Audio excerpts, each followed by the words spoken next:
जसुदा तोर ललनवा बड़ी से तनवानु हो। यशोदा तोर ललनवा बड़ी से तनवानु हो। बारतंग करेला रोजो चोरावे लमा खाना मानु हो। मटकी फोर देवेला रोजो चोरावे लमा खाना मानु हो। मटकी फोर देवेला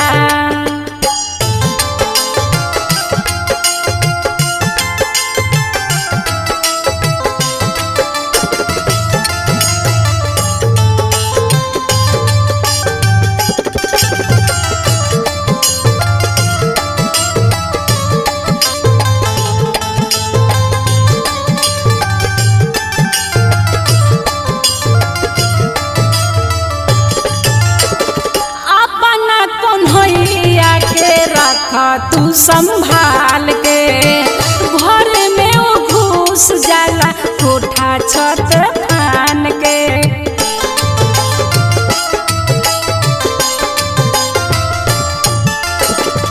अपना कन्हैया के रख तू संभाल के घर में वो घुस जाला कोठा छत फान के।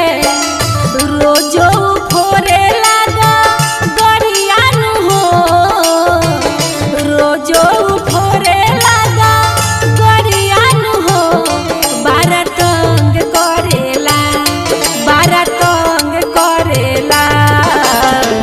रोजो चोरावेला खाना बानु हो।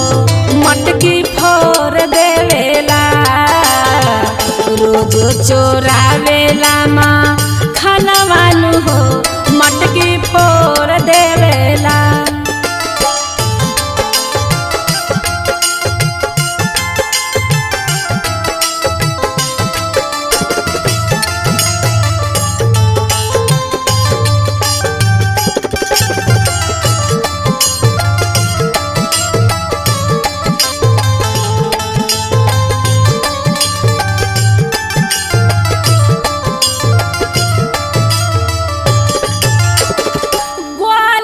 संगे गोपियन के सतावेला जमुना के तट पे जाके चुनारी चोरावेला।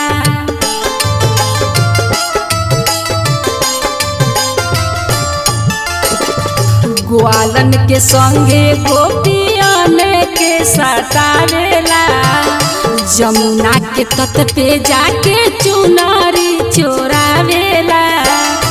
रोजो सुनावे ओरा हनुमानु हो। रोजो सुनावे ओरा हनुमानु हो। बारतंग करेला रोजो चोरावेला खाना मानु हो। मटकी फोर देवेला रोजो चोरावेला खाना मानु हो। मटकी फोर